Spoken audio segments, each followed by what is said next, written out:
चहा बहुसंख्यांचं आवडतं पेय. पण चहा थंड झाला असेल तर अजिबात गरम करून पिऊ नका. का समजावून घ्यायचंय? चला 5 कारणं सांगतो. थंड चहा पुन्हा गरम केल्यामुळे चहामधील काही महत्त्वाचे घटक कमी होतात आणि याचा आरोग्याला फायदा होत नाही.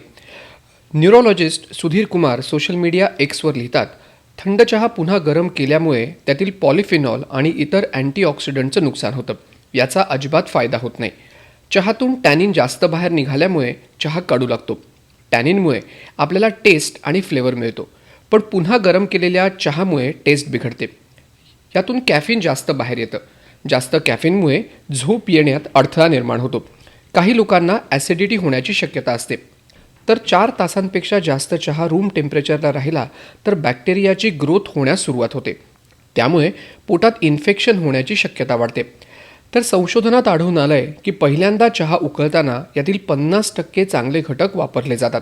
दुसऱ्यांदा चहा गरम केल्यानंतर फक्त 30% चांगले घटक मिळतात. तर तिसऱ्यांदा चहा गरम केला तर फक्त 10% चांगले घटक मिळतात. चहा आरोग्यासाठी चांगला आहे, पण याचा अतिरेक होता कामा नये.